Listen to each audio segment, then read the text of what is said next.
Okay, well, so, I see a number of things happening in today's marketplace, and it's not just in this industry, it's in many different industries. So, one of the things that I do is I also consult for a handful of businesses, both in Canada and the US. And so I bring some of that expertise to the conversation. And what I'll do is maybe take a few minutes and share with you what I think are a couple of strategies that could be helpful to you. And I think and I'm going to share something with you that you're going to, as soon as you look at it, you're going to go, oh yeah, of course. At least I hope you do. Because if it's too far out there, you won't believe it. But I think it'll resonate. So I actually call this talk "Pick Me," and I think you can all resonate with the kid at the back of the class saying, "Teacher, pick me, pick me." And it's exactly like that in the marketplace as well. This was a billboard on US 101 just outside San Jose, California, that said, there's 1 million people in the world that can do your job. What makes you so special? And it's a thought-provoking question where you really have to answer the question: what makes you so special? I'll pick on you a little bit. You said, I'm a realtor. When you say a realtor, you're immediately a commodity. You're one of many. So it's much better to say, I am the realtor who specializes in blah, because you want to set yourself apart. A big part of succeeding in today's marketplace is, in fact, to differentiate yourself, is to be set apart from one of the masses. It's like playing a game with a set of dice. What are your chances of getting a single one with a single die? It's 1 in 6. If you have 2, it's 1 in 36. If you have 4 die and you want to get all ones, your odds are 1 in 1,297. You know how many realtors there are in the Toronto Real Estate Board? 30, just in Trev alone, there's 39,000, right? That's not a game I want to play. I'd rather go to Vegas. I'll do better, right? That's true. Right? True, that way. That's true. So yeah, that's just not, it's not a fun game to play. Now you say, okay, 1 in 39,000, all right, we'll multiply it by the number of transactions per month. Hopefully I can eke out a living, because you're rolling the dice many, many, many times. But still, I don't want to play a 1 in 39,000 game. That's just not a fun game to play. So, part of the goal of this conversation is to make you a little bit uncomfortable, and hopefully uncomfortable enough that you actually want to do something about it. Because otherwise, if you just come away entertained or whatever, then we haven't done our job. This is what I do. My specialty is I develop real estate, primarily in the U.S. Some here in Toronto. I own a property management company here and a real estate brokerage here in Toronto as well. But my specialty is developing new apartment buildings. So when I introduce myself, I'm Victor Menashe. I'm the managing partner of U.S. Real Estate Partners. I specialize in new construction apartment buildings in multiple cities across the U.S. It's primarily infill development. So I'm very specific about what it is that I do.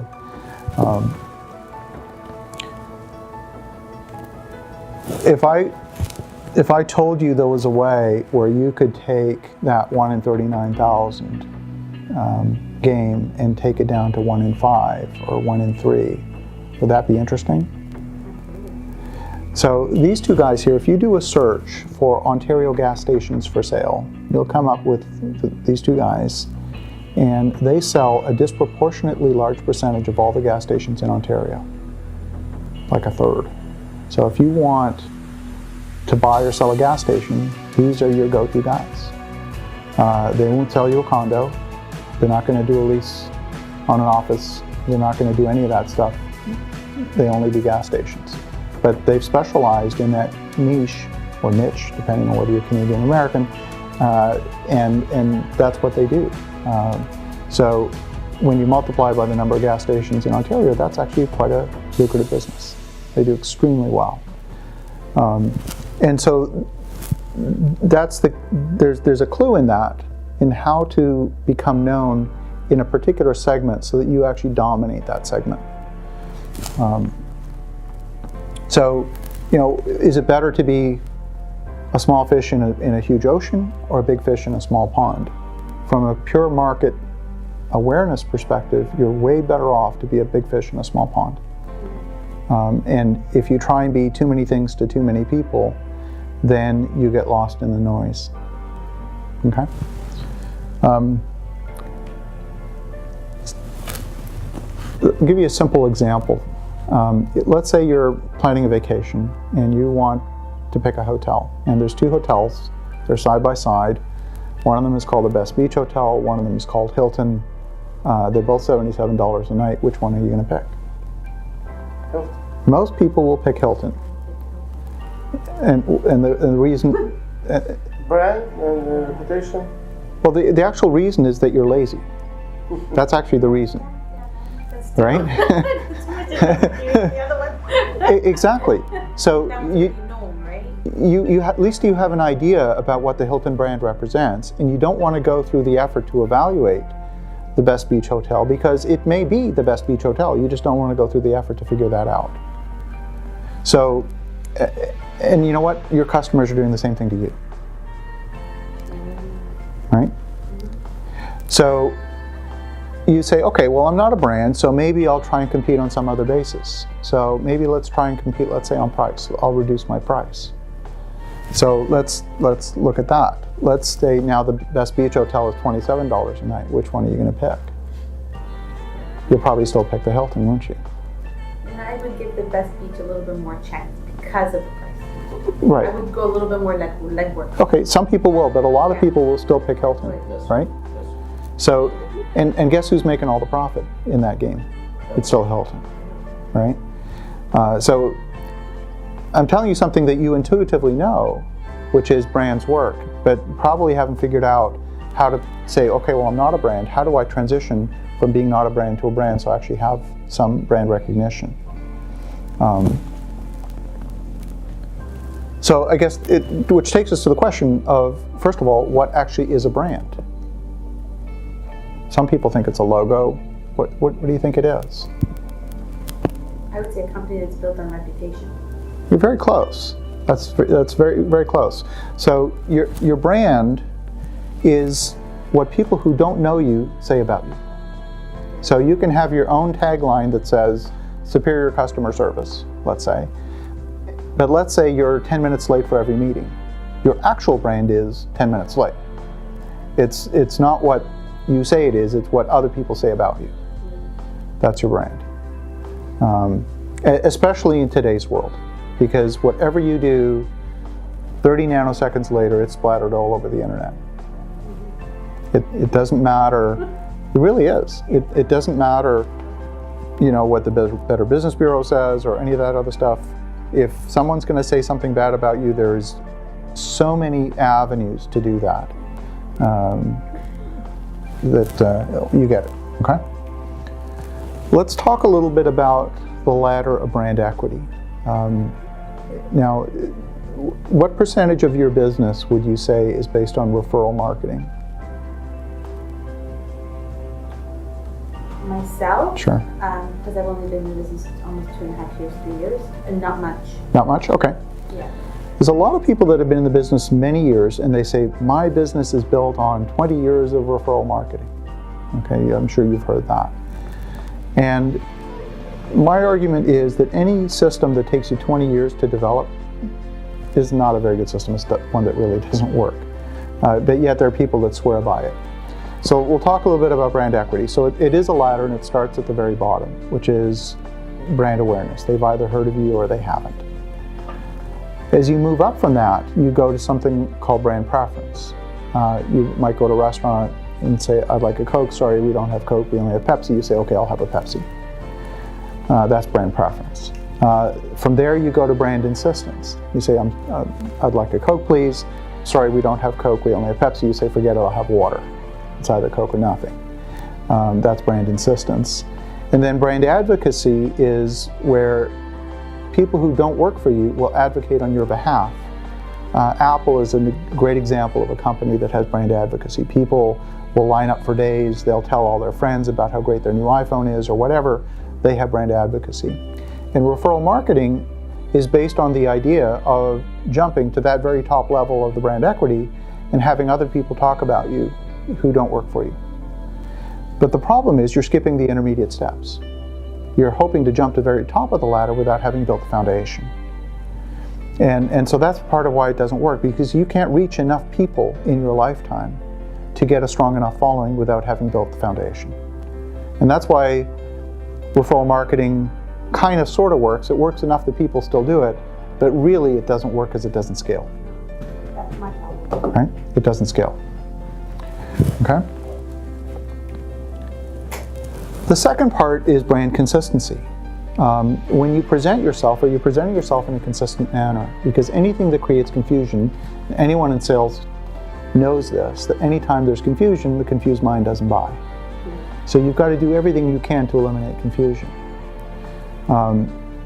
If you have too many things that you do, let's say for example, let's say your business card said real estate agent, hairstylist, and dentist, which would you pick? You'd pick none of them, right? Because it's too confusing. The person who puts that on their business card might be saying, well, I'm offering more service to more people. It's better, isn't it? Well, it's actually not. It's just confusing. So people don't want you to be a generalist. They want you to be the best thing they want you to be a specialist and really good at what you do. Let them manage their own diversification. Now, the only exception to that rule is where you have two things that are very closely related, where there's actual intentional congruence. So, for example, mortgage agent, real estate agent, those kind of go together. What would be another example? Property manager and a realtor, those two go together. There's a few that fit, but if they're too far apart, it's just confusing, right? This is an example. This guy handed me his business card. On one side, he's got a waste management company. On the other side, a carpet cleaning company. You know, so I'm saying to myself, what's the matter with this? The guy can't afford 2 sets of business cards? Like, what's this about? The other thing, now, fortunately, he was smart enough to get the domain names for each business and get his email forwarded to the correct domain. But how many people do you know that in business are using a Gmail account or using a Hotmail account or a Yahoo account? When you do that, the message you're really saying is, I'm not serious about being in business. I can't afford the $5 a month to have my email properly hosted. So I'm not really serious about being in business. That's the message you're sending. And it's one of those things, very subtle. People, you don't think about it, but when the customer looks at it, they go, huh. And you don't want that, huh, kind of reaction. Make sense? Yeah.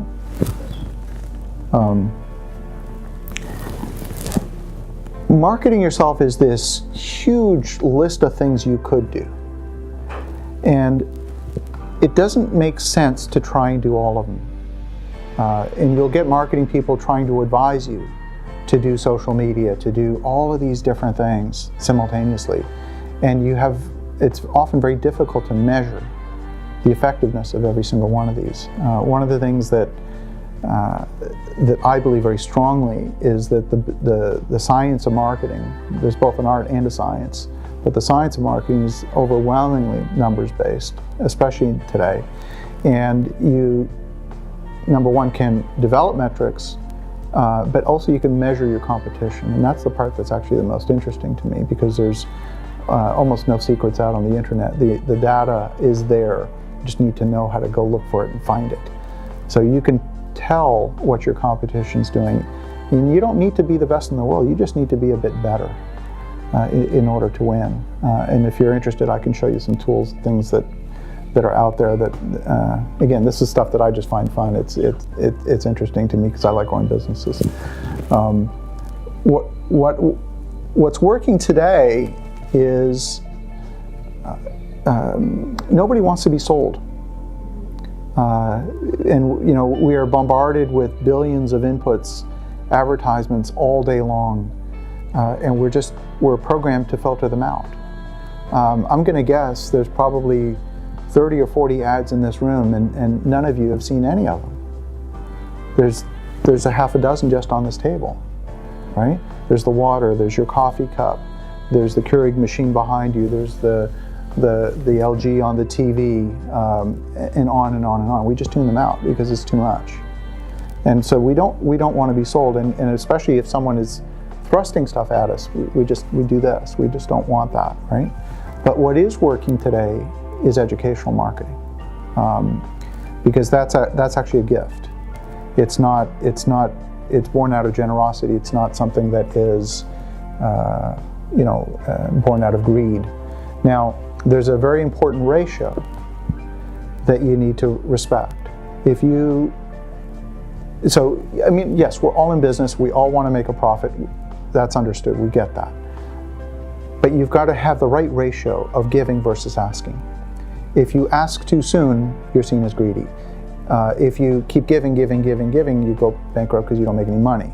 But there's a magic ratio somewhere between 10 to 1 and 20 to 1, where if you are generous enough and then ask for the business, it won't be seen as an ask. It'll be seen as yet another gift, an opportunity to do something together. But it starts at the basic premise is educational marketing, and people are willing to embrace that. Okay.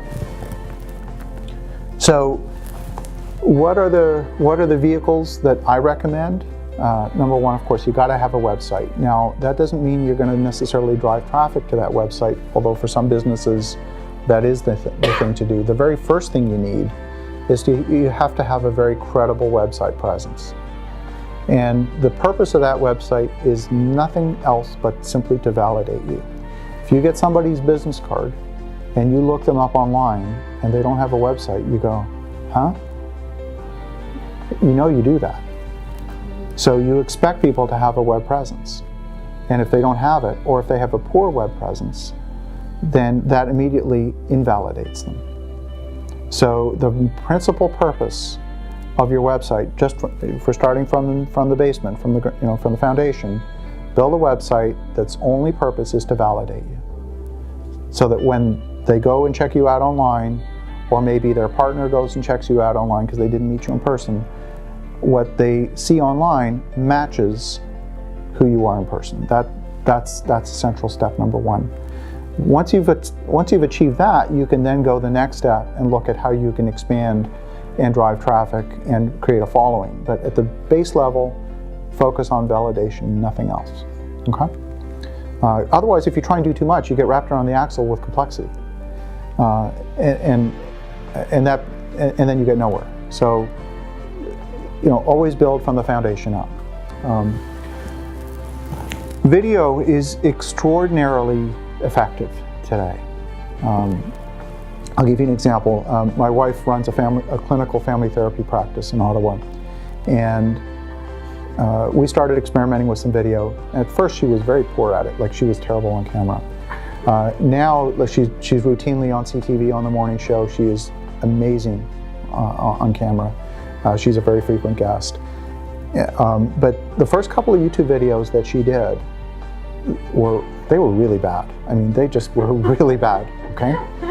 And it's shocking that she got some phone calls from some clients who actually, I don't know how they found these videos, because they were still buried somewhere in YouTube. They found these videos and said, I picked you because I saw your video and I thought, that's the person I want. And I said, oh my gosh, how can that be? Such a terrible video, still managed to get a client. So you won't be good at it at first. But the more practice you get, you will get better at it. And the more natural and the more conversational you are on video, then the better it'll be. The thing that people want today, again, back to not being sold, people want authenticity, and they're willing to embrace video content much more readily than other forms of content, because why? They're lazy, it's easier. Okay? But you've got to do it in a form that is small, bite-sized, digestible. We're unfortunately in ADD culture at the moment. A very good example of someone who does it extremely well. Have you heard of the author Seth Godin? He's written about 18 books. Look him up. Seth, S-E-T-H, Godin, G-O-D-I-N. And he has a daily blog. And his blog, One sentence, or one paragraph. it's one paragraph, exactly. They're very short, like he makes a single point. Sometimes it's a sentence, sometimes it's a paragraph, Occasionally it's half a page. Now, if you listen to most of the blogging gurus, they'll tell you each blog needs to be 450 words, blah, blah, blah. Nonsense. Here's a guy who has a following of tens of millions of people. And his daily blog is straight and to the point, each word chosen very carefully in an impactful way, and he gets his message across. So it doesn't have to be, it just needs to penetrate. Okay? So this gentleman is more into blogging, though. So he's an author, and he's actually he's probably one of the most brilliant marketers that I've come across. One of his books is called Tribes, and he has several books that follow this basic theme, back to being a big fish in a small pond. So one of the examples that he uses is he doesn't want to necessarily dominate a particular geographic area, although that might be the area that you focus on. Let's say if your interest is in fly fishing, you want to find out people online who are interested in fly fishing. They don't care about your demographics, your age, your gender, your whatever. He's more interested in their browser history than anything else. So if their interest is in fly fishing, then he wants to be the Pied Piper of fly fishing and have everyone who's interested in fly fishing follow him. He's now the expert, the authority, the person that people want to follow in that particular domain. And so the term tribes really fits the concept that if you are, let's say, focused on gas stations or condos in Richmond Hill or land assemblies in Vaughan, whatever it is that is your particular thing, you want to be the Pied Piper of that market segment. Okay? Publicity is extraordinarily useful. It's one thing to put up your hand and say, look how great I am. It's quite another to have someone else say, look at this guy, they're the authority, or look at this guy or gal, they're the authority, the expert. That's much more impactful to have someone else say that about you. So publicity is also part of differentiating yourself. If you can find a way to get on TV as an expert in a particular area, that's golden, because now it sets you apart from everybody else. And the nice thing about publicity is it's free, 100% free. In order to get that airtime, you would have to spend megabucks, and you have no clue how effective it is.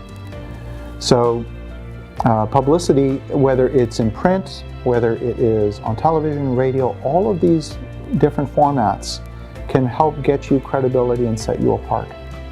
I'll give you a couple of just good local examples. There's a radio show here in Toronto called the Real Estate Talk Show. And it's run by Aaron McCoy and Simon Giannini over at Royal LePage Signature. And this is one of the most widely followed real estate talk shows. It's on 97.7, I think it's on AM 640, and of course all the shows are available online as well. So it's Real Estate Talk Show, I think it's realestatetalkshow.ca or something like that. I'll get you the link. And they have very good guests. So for example, they have developers like Brad Lamb on the show, they've had Robert Kiyosaki, they've had some of the senior people at Graybrook Capital Partners on the show. I've been on the show many times. It's a good show. And then you can use that information in your own marketing. So you can put these clips on your blog, you can put these clips on your website. Again, it helps set you apart. Very interesting, a true story, I was doing a land deal up in Richmond Hill. And one of the developers hadn't heard of me before. And he went to my website, checked me out, but then he listened to some of the clips from the Real Estate Talk Show. And that was the thing that tipped it over for him. He said, well, I saw what you said on the show, I listened to what you said on the show, and you're saying all the right things, so I'm comfortable having a further discussion. So you never know how it's going to go.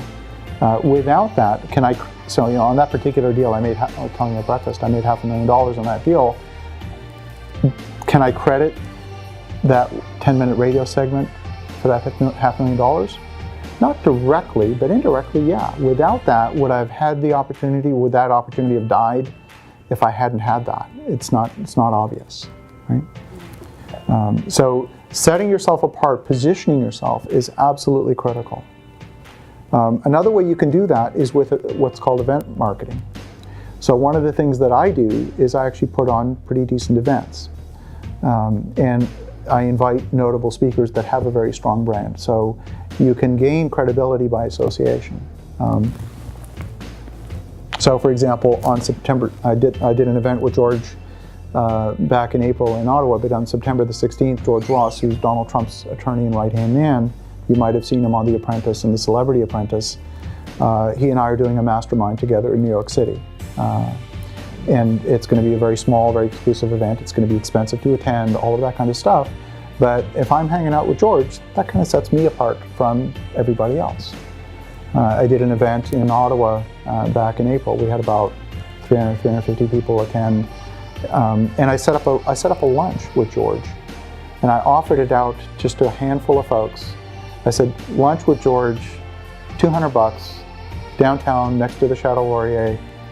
It sold out in like 40 minutes. I mean, okay? Because, you know, the opportunity to sit down, we ended up having a 3-hour lunch where George talked for most of it.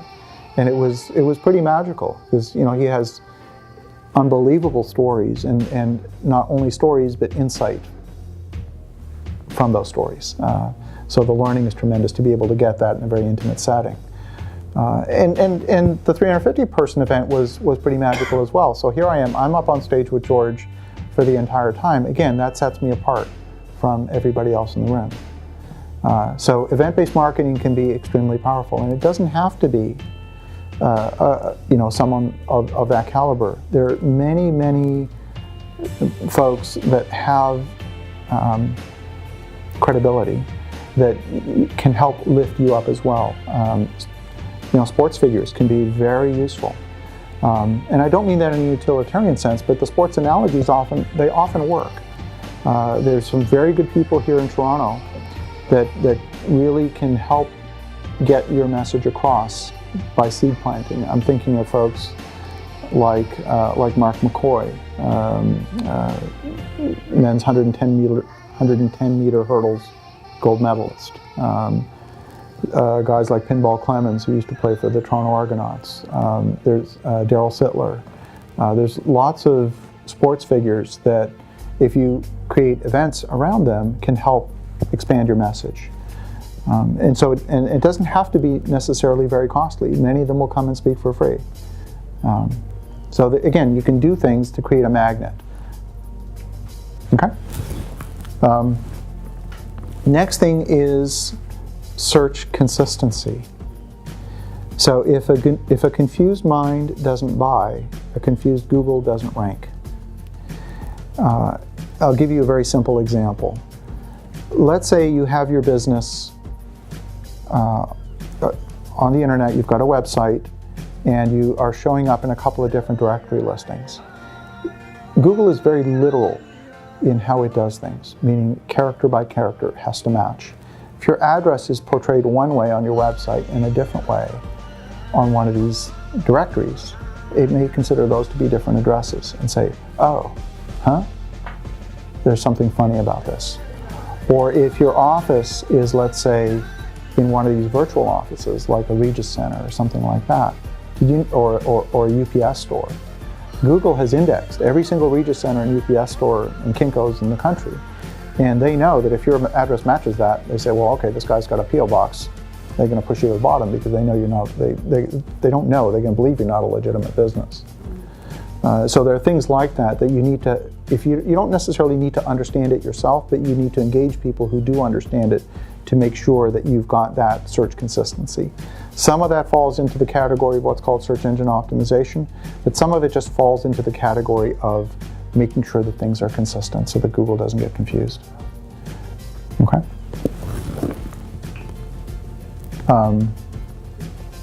So you don't have to do 50 things. A few things that I want you to remember from today are, number one, having a brand is way better than not having a brand. It's really quite valuable. I didn't mention having a book. It was in the slides. Let me take a minute on that. If you have a book, that again sets you apart. Now, there's lots of people that have books today. There's like 155,000 books published a year. There's lots of people publishing. But if you have a book, it sets you apart. If you want to get on any TV show, the first thing that the producer will ask you is, what's your book? Or do you have a book? And we have this funny cultural fascination with things that are new. A good example, you've heard of Dr. John Gray, Men Are From Mars, Women Are From Venus. I forget how many books he's written at this point, but he keeps coming out with new books. Now, each new book, frankly, is the same stuff. But he can't get on the Today Show on NBC with a 10-year-old book, even though that 10-year-old book is perfectly good. He needs a new book. So he did, When Mars and Venus Collide, then Mars and Venus in the Bedroom. And it's all the same stuff, okay? Right, exactly, right? So if you have a book, then that too can set you apart. And I recommend, yes, people are writing ebooks these days. I believe you need a physical book to set yourself apart. And there's some parameters of what that needs to be. Writing a book, I've done it, frankly, is not that hard. I can show you how to do it. It's really not that hard. It needs to be 180 pages, has to follow a certain format, but once you have the structure of it, it's extremely useful. And the other useful aspect of a book is it structures your thinking. So that when you put together that outline, you have, you're going to have 10 or 12 chapters. Each chapter answers a fundamental question, so that when you get on TV and they ask you a question, you already know the answer because you wrote it. Okay? You can quote your own book in a very fluid manner, in a way that you're not going to be surprised by the question at all. It's going to be extremely fluid. And so, do you ever wonder how authors get on TV and they sound so fluid in their answers? Well, it's not just quoting their book. It's that simple. That's what they do. Okay.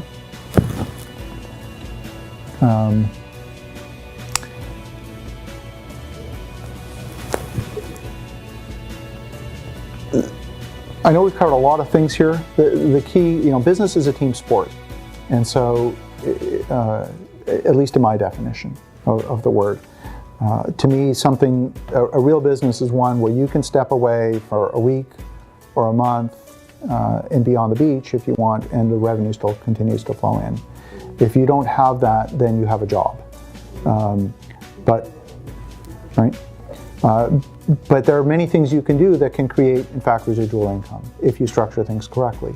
But key to that is putting a team around you, because if you don't have a team around you, then it's impossible to delegate, it's impossible to scale. And that applies in every single domain of the business, in particular marketing. Now, sometimes a team, we were talking a little while ago about using a tool to make a certain amount of human interaction online automated, and I'm very impressed with some of what you showed there.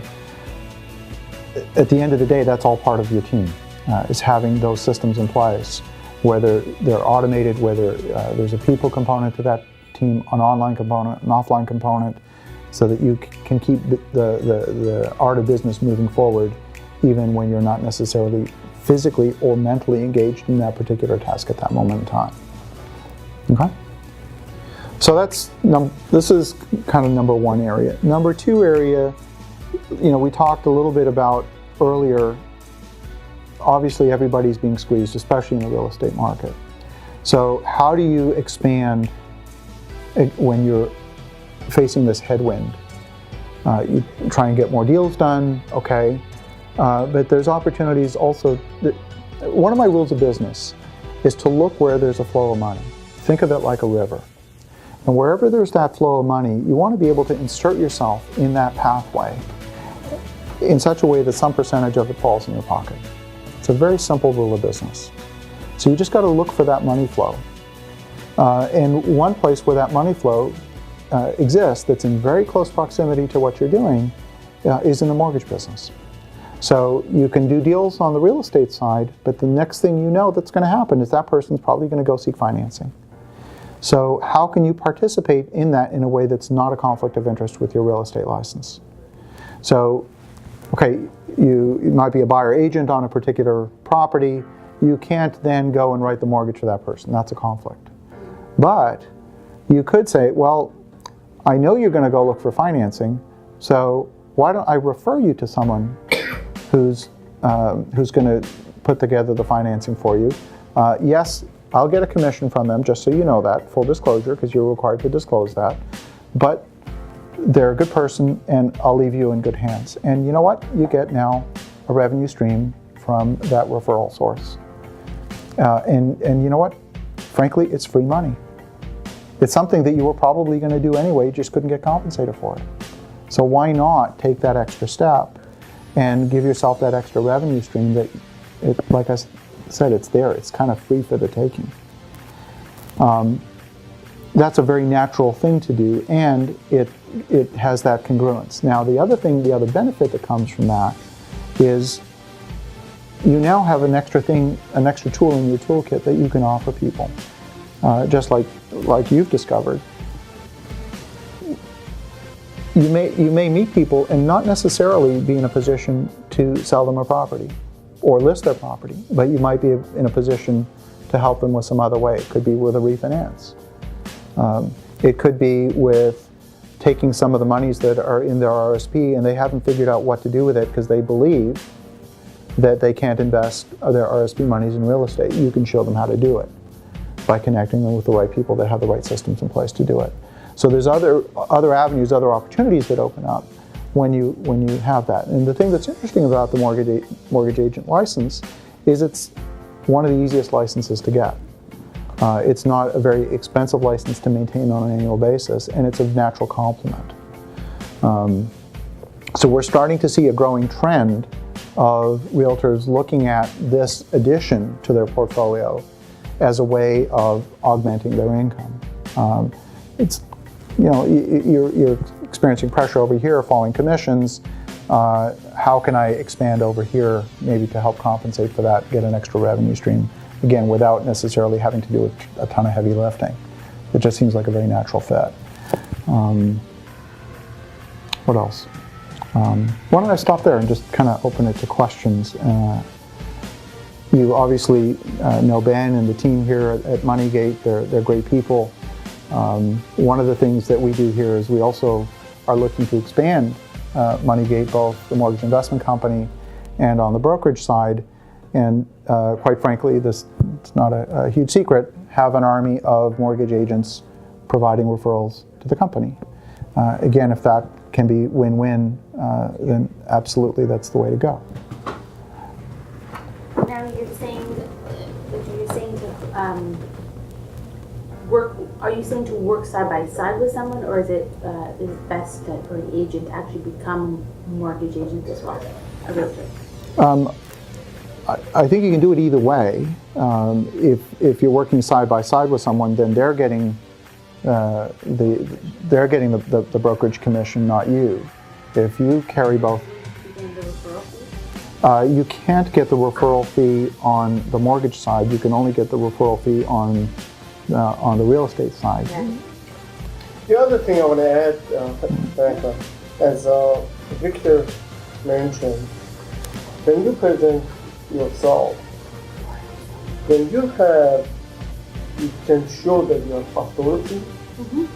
When you are dealing with someone very knowledgeable about law, but when you're dealing with a lawyer with a license, that gives you a license itself, right there. Absolutely. So that's something that, when you're talking to someone, you can differentiate yourself as just a referral source or someone has licensed himself.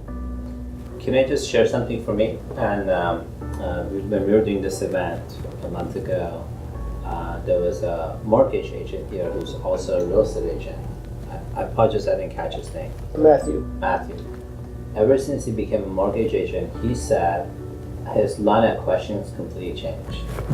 So then when he first meets a prospect, before he goes into what type of house you're looking for, he talks about the money part first. That's what I'm finding. And Exactly why I'm here. He couldn't do that. He couldn't do that Yeah. when he was just a realtor.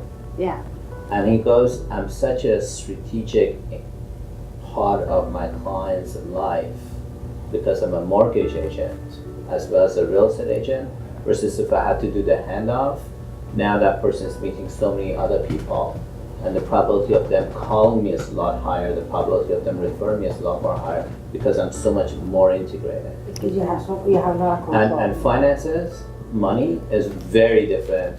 Money is personal to people. A house, I can always buy a house, I can flip a house, I can do lots of things. But my money is a very domain, it's a personal domain, it's not a something else domain. That's a very good point. And you know, when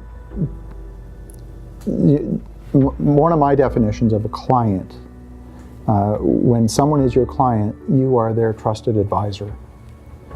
And so if you can only be their trusted advisor in this narrow domain, you're actually of less value to them. But if you can broaden the domain in which you can actually provide them advice, again, you can't necessarily, you got to be very respectful of a place where there might be conflict of interest, or you can't do the real estate and the mortgage side simultaneously, but you can make a referral. But if you're knowledgeable, you can, because you now think like a lender as a mortgage agent, you know what the lender is looking for, you can advise the client and say, you know, most lenders in my experience are looking for this, or they are, you know, in order to qualify with this lender, chances are you need to meet the following criteria. I can't speak for them and we haven't gone through the due diligence, but here's the direction I would advise you to go. You can save that client a week, a month, a year in terms of their own progress simply by being that valued, trusted advisor. No, I understand that, but I'm just saying, you know how you said be in the middle of the river and try to. Yep. I like that, but I'm saying in order to get that benefit from the other side, so you have to be a mortgage. Yes, you would have to. Okay, so you would have that referral from the other. from the mortgage side. You would have to be a mortgage agent. You'd have to be licensed. In real estate, you know, you can't pay a referral to a third party. You can either sell it, you can give it to the buyer or sell it, but you can't give it to me. If I refer you a client, you can't give me a check unless you give me an undertaking. No, I can if I No. just disclose paying $50. Not third party. It's not true. David said yes. No, not to You the have third to- party. We'll have to talk to David about Yeah, that. no, you cannot do it to a Yeah. third party. So someone who's not a licensed realtor cannot receive a commission. No, she's licensed. I'm Yeah. saying that No, Right. unlicensed. Oh, unlicensed. Yeah, Right. you're right. Yeah. The same thing Yeah, applies. Licensed, Same yes. thing applies. Same to I the- misunderstood you, my Yeah, bad. no, I mean like, Yeah. Oh, no, I can pay you. Yeah. exactly, it's the Right. same thing in the mortgage. Okay, gotcha. You got I it? understand. It's the same rule. It's a closed club in that sense. Okay. You can only, it has to be only with licensed people. Yeah. Okay. I understand. So when you do have a mortgage, it's the same thing. When I have my mortgage, you know how sometimes you tell me, sometimes I like send it to Coquilla, okay, because Coquilla is not my office. It's not, I don't want to touch my own deal, but you know no, how it many makes sense. deals I get Right. that I got, I and you know, understand. that's the question, or I send it to Amir, so that I'm not on the deal. Yeah. Because I don't want to be on the deal, But I have a because you guys conflict are of both interest. licensed, you still can get a referral. I can get a Right. referral from Right. the office, exactly. Right. I get a referral from the office. I get 50-50 from the office because I'm not doing the deal. I know, but you're licensed. Okay. Because I'm Now licensed. I understand. So let's go through maybe a specific example. Okay, so so you made a huge investment in your own education and to get licensed as a realtor. I mean, you take all of these courses that are 40 hours each, and they're each $500. So by the time you're done, what did you spend? About $4,000 at least? Okay. About four. All the prices have gone up, but Yeah. you say About 4,000. $4,000. Something like that, right? Yeah. So by comparison, with a single crash course on the mortgage side, you can get there for under $500. And you'll make that up in your very first transaction. So if you consider that the typical mortgage agent commission is in the range of 1%, when you do a referral split that's anywhere from 25 to 50% of that amount, let's say you're writing a mortgage for $500,000 on a $750,000 townhouse. That's not a stretch at all. That happens all day long here. You're looking at a mortgage commission of $5,000. If you split that, then you're in the range of maybe $2,000, $2,500 for simply making an introduction. I Right? know that, don't worry. I know where you're going with this. Depending where it's going. Sure. So you're making money. The point is, You're making money. You're making money. Yeah. Absolutely.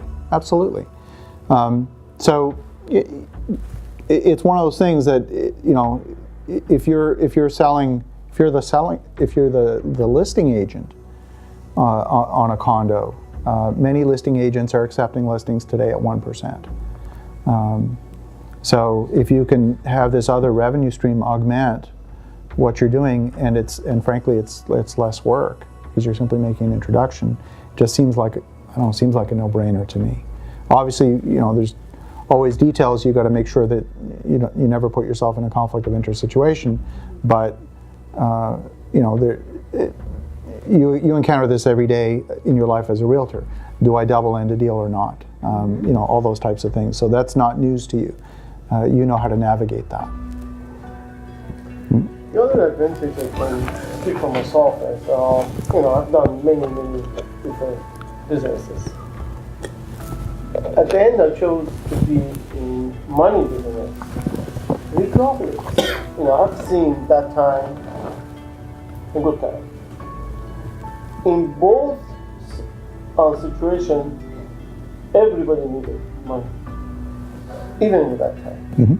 Right? So there's always a need for finance.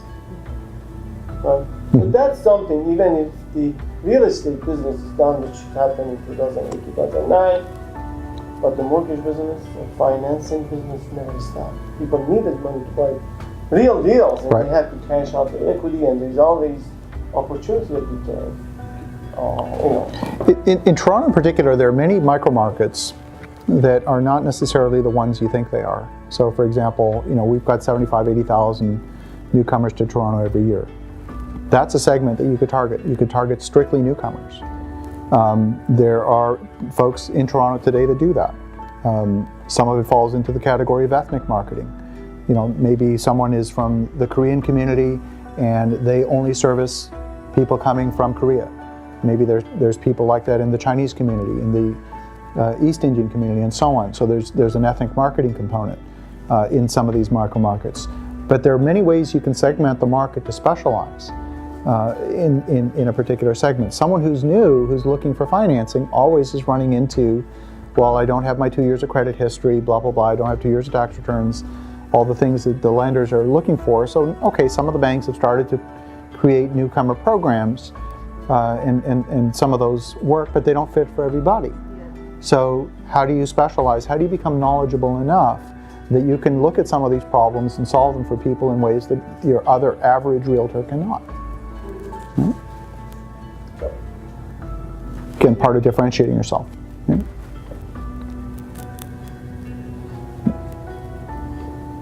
now that you're able to elaborate more on how to get the course, or what's the process? Sure. So do you want to turn it over to Amir? Do you want to talk about that? Okay. Yeah? This is my Amir. We've come. Sure. Formally met. By the way, Yeah. thank me that I brought you here. Thank me that I brought you Okay. here. We're fine. Well, let me turn the camera. I've been doing the deals. No, you guys have great clients. You guys have, so it's, we'd love to have more clients from you guys. But it's really easy to get licensed. It's all the background checks you're gonna pass, because if you're licensed through real estate, there's not gonna be any issues with the mortgage side also. The only thing is you have to get your license in terms of the education. PIAM offers a crash course. It's like a 3-day, 3 evenings, and then he'll walk you through the important aspects of what you need to know and what the examination is going to focus around.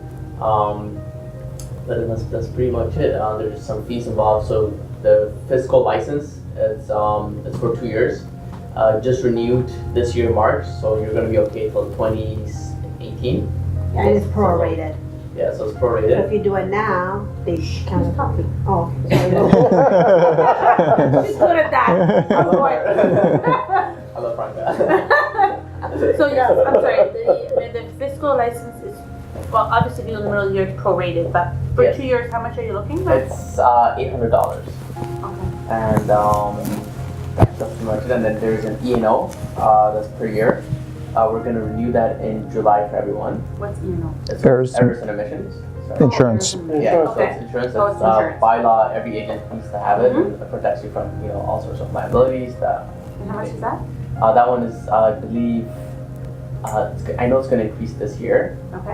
So I'll Okay, get tell back me to. last year. Yeah, so last year was about like 350, I think. Annually. $10.50. Yeah. Yeah. Wow, For a that's year. good. Yeah. Okay.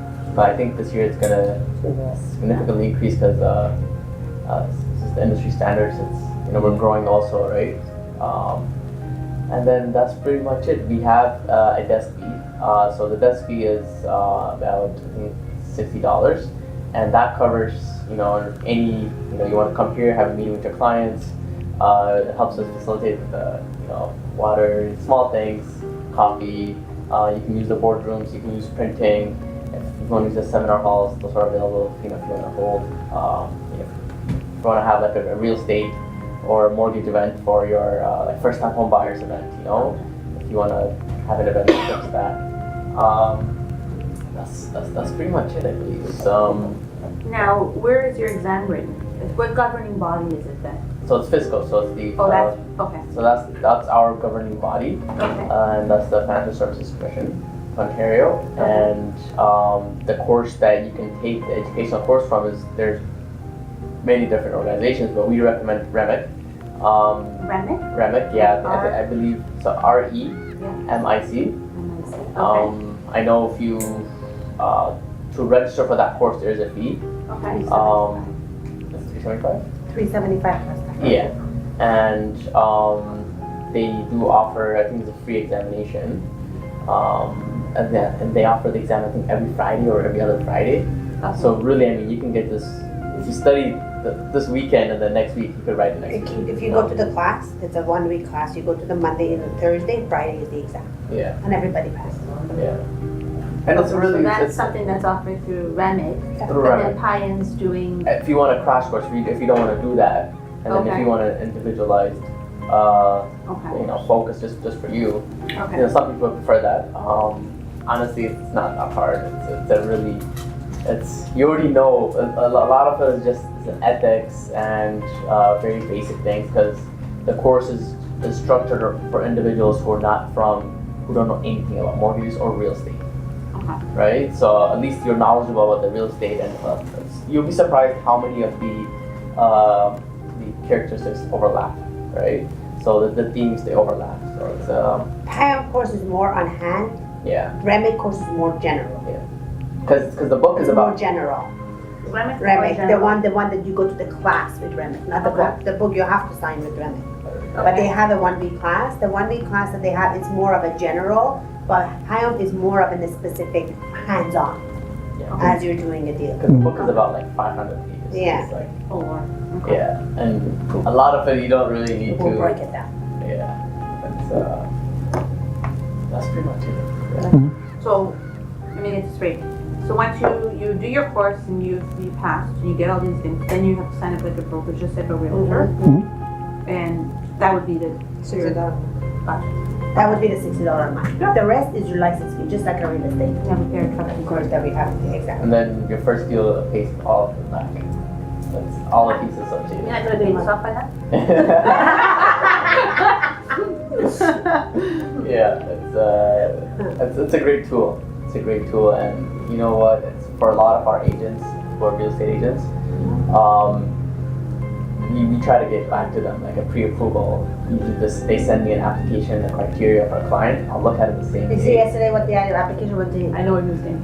Yeah, so And that's what we need, I'll be honest with you. yeah, That's what we and need. it's such a People today competitive. want service as quick as possible, like Yep. now, Yeah. not day later, the quicker it is, the better response you get. And it's really dangerous when clients go to branches. The branches, they just say, oh no, we'll pre-approve you for X amount, but usually they don't take it into account like condo fees. They don't take into account the general property taxes. They just have a generic, right? So for you to tell me specific amounts, I could narrow it down, right? And I'm pretty good in the ballpark every time. And they do scare them off. I have a situation right now with a client that I went into an offer night, just because of a conversation she had with the bank, she got scared of the offer night. Well, Lisa, you told her 900, the branch told her 630. Really? I didn't tell you that. That's why when she goes, that's why when you said 900 last time, she looked at you a little bit strange. But the banks, Really? Yes, I think it was TD she went to. Well, there are few. the way the banks do it is, they don't require any income upfront. What they do is in their system, it shows them what your direct deposit is. So based on that, they just do a gross amount. They estimate, but like if you get quarterly bonuses, if you know what your 2015 T4 is, and then you tell me, I'll just take 2 years average. If you get overtime, if you get commissions, like I don't know how to structure that. But what they do is they just see the deposits that go in, and then they'll just do a gross, and they just estimate that, okay, that's your income. Yeah. Well, that's not the reality. A lot of industries have incentives and bonuses now, right? The other thing to bear in mind, often I'm sure you've encountered clients who went to a bank and they got a refusal. And the refusal sometimes has nothing to do with the borrower. Sometimes the lender has hit their quota for the month. And they, if you come back to them 2 weeks later, they would approve you. But they don't tell you that. What do you mean they met their quota? So they will actually refuse business because they've reached their quota? Yeah, they've reached their lending limit for that particular time period. Oh, wow. And people just don't understand what are the goings on behind the scenes, the inner workings within the lender. So you might have got refused at CIBC and Scotia for whatever reason. You just need to go to TD. So it just getting refused by one lender is not the whole story, and a lot of people don't understand that. They don't understand that they think all banks are the same, and they're not, and why it's important to actually deal with a mortgage agent who has access to more lenders, because it can be a best fit. They really do add value to the process. When I get an application right off the bat, once I've looked at it, I can narrow down 3 to 4 lenders where this client would go. Yeah. And you know then what? between that, I'll go, okay, which rate, what's their income, and what would be the penalties, just because the rate is lower, for some reason, some lenders, they're like monoline lenders. So monoline lenders are banks or institutions that just focus on mortgages. So they don't sell credit cards, RSPs. That's it. That's the only thing they do is mortgages, right? Yeah. So some of them, they have the lowest mortgage rates in the market. But for example, one of them is, let's say RMG. Their penalties is for their lowest product rate. They call it like the LRV. It's 3% of your outstanding balance, right? So if your mortgage is like $500,000, 3% of your outstanding balance, that's heavy. Yeah. Right? So it's not always, sometimes when clients get fixated on, I want the lowest rate possible, I'm like, okay, but are you willing to take on this risk if you're going to break the mortgage, right? Because it's like $30,000-$40,000. It's on a big I property. mean, the low rate also will help you to borrow more. More money. Because that's what they're going to cost. So there's lots, There's a lot of Some policies, Some that's lenders the thing. There's some lenders that do 35-year amortizations. Yeah. The banks don't do that anymore. Right. Right? So that was to Yeah. answer your question. Why bank told them 30 and they are saying 900. All these. Do you have a application or something you can give her, or a registration form, or whatever it is? She has to register to Remic first. Yeah. She has to Same go as first, every first, just saying as real estate first. The other thing is when you have a hands-on, like I have a hand-on with him, I know when he tells me it's okay, I have a faith to go into an offer night and I know it's gonna happen. With my client right now that I can't do anything about it is because he's on a contract, and if you get a job that it is a contract, it's a problem. They're going with the Royal Bank. I don't have the faith. It's just I'm not 100% to go in without a condition, and that's what they're losing on all the offers. I just can't trust ours, But that's why I did a waiver sign, right? because you never know. They went to go do their own thing, and then they come back and something went wrong to you. Yeah. So, yeah. Right. If it's me, I'll still sign the waiver, but Yeah. if That's it's what I not did. in my So I told hands them, and I if you don't want- know what's going on behind the scenes, Yeah. there's a waiver signed that you have acknowledged and taken So over. it's like, Well, now it's because when it's in my hand, you know, I tell you, Yeah. go ahead, don't worry, Yeah, just do it, it's- it's fine. you need to know the lender well enough to also know their appraisal process, because that's a critical item. You know, sometimes lenders will approve an automated computer-generated appraisal. Other times it'll be a drive-by. Other times it'll be a full walkthrough appraisal with comps. I mean, you never know, and obviously the quality of those appraisals can vary widely. You know, you might have a lender that directs the appraiser to say, I want the appraisal to value the property, that if we had to sell it distressed and liquidate it in 30 days, that's the appraisal I want. If you right? And on the other hand, you could say, get an appraisal that says, what's the market value if it was to sell in 120 days? That's a completely different number on exactly the same property. So some people think an appraisal is an appraisal is an appraisal. It's not. There's a lot of, how that appraisal gets constrained.